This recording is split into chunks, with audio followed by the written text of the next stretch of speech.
Hi, I'm Kate Solisti. Welcome back to A Kinship with Animals.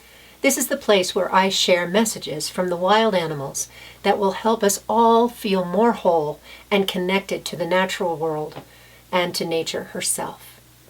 Today I want to share a story about animal reincarnation, and in this case I'm referring to our beloved companion animals. I have been an animal communicator, a professional animal communicator, for over 27 years. We're going on 28 years now. And in that time, I have had extraordinary experiences of going through the journey with my clients of their animals passing into spirit, as well as their animals returning to them in the body of a new kitten or puppy or horse. And this is an extraordinary experience. I had so many of these throughout the years that I actually started writing a book on animal reincarnation. It's not finished yet, but I have lovely, lovely stories to share that continue to come to me. It is one of the great joys of my work that I am able to help people as their animals are transitioning out of body into spirit, and also communicate with those spirits once they are in the light, and if it is in the highest good of the animal and the human, for that animal to return to them, in some cases, as they've said, to pick up where we left off, then I have, again, been privileged to be part of that journey.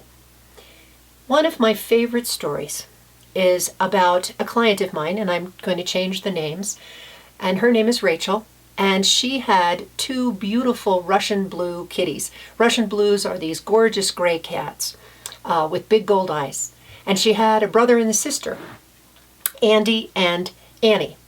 And Andy and Annie were very happy together. But when they were about 7 years old, Andy got an illness, and he passed away only at the age of 7. But before he went, he was a wonderful spirit. He was very mischievous. He was playful. The two of them got along beautifully. She was more quiet and regal, and he was pretty goofy. And Rachel had a beautiful apartment in New York City, and she collected little perfume bottles, little miniature bottles that she had lined up on her dresser. And Andy had this marvelous habit, being a feline, of being very curious about these. So he would jump up on the dresser, and he would kind of sniff around and look at the different bottles. And there was one that fascinated him. And he loved to just stand there and just punt that one little bottle off the dresser, which was kind of odd and quirky, which really fit his personality. So, as I mentioned, unfortunately, little Andy got sick with an illness, and he passed away. And Rachel and Annie were just devastated. They missed his bright spirit, his funniness, his quirkiness, and she contacted me to ask me if Andy wanted to return. Well, we connected with him in spirit, and he said, absolutely. He said, my life was too short, and I miss you both, and I want to come back. So we talked about how that might happen, and Rachel, in this case, because they were purebreds, she contacted the breeder who had bred those two originally to ask if there were any litters that might be coming through. And in fact, Andy's aunt was going to give birth to a litter. So Rachel signed up and put down a deposit and asked for a male kitten. So throughout this process, one of the amazing things that I've learned is that what has to happen is the spirit of the departed one needs to connect with the soul and the spirit of the mother cat in this case, and sometimes also with the father, to be sure that it is an ideal fit for that spirit to come back into. And one of the things we've learned over the years is how important it is to come back to a healthy body, especially when an animal has had an early illness, or there's been genetic problems through the line or what have you. One of the priorities the animals will say to us when they're in spirit is, please help me find a very healthy body to return to so that I can live a long and wonderful life. So again, we checked out the health of this mama cat, and Andy, and in spirit, connected with her and asked her permission, the mother cat, to be her kitten.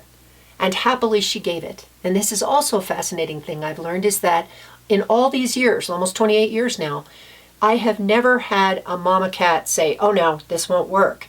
And the reason is she is so delighted that this kitten, this soul, is going to come back into a kitten body that will have a beautiful, loving home. So they always say, yes, we'd love to have you come back. So it was agreed upon, and Mama Cat got pregnant, and Andy was born. And there were a certain number of males and females in the litter, and Rachel and the breeder, asked, okay, which kitten, which one is Andy? And Andy told us, through me, that he was this particular kitten, and so Rachel adopted him. And home he came. Now, remember, when Andy departed, he was 7 years old, and so was Annie, his sister. Now he's coming back as a young kitten, rambunctious and thrilled to the max to be back with the people and his family, his human people and his feline people. And he did come back extraordinarily enthusiastic and bouncy, and Annie was really surprised. She was expecting Andy, her 7-year-old brother. And here was this rambunctious, bouncy, crazy, wild kitten. And she didn't really know what to do. She was confused. And then Rachel started to worry because this little guy was just full of beans, getting into everything. And she began to worry that she'd made a terrible mistake. And unfortunately, this can happen where you start to doubt and worry that somehow this didn't work out the way we'd hoped. So she was distraught. And because Annie was so upset, and this kitten seemed to be way more rambunctious than Andy. And so Rachel found herself lying face down on her bed, sobbing into her pillow. Well, as she was doing that, Andy jumped up on the bed. The new Andy. And he climbed on her back so that she could not ignore him.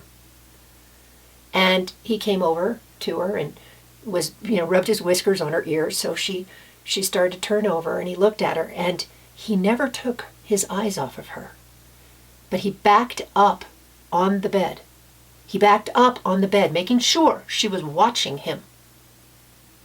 And he briefly turned and jumped on the dresser.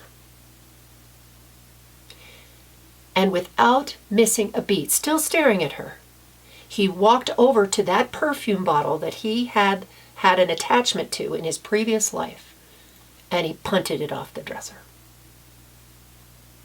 Well, Rachel couldn't believe what she saw, and she could believe it too. And then she knew, without a shadow of a doubt, that her beloved Andy was back.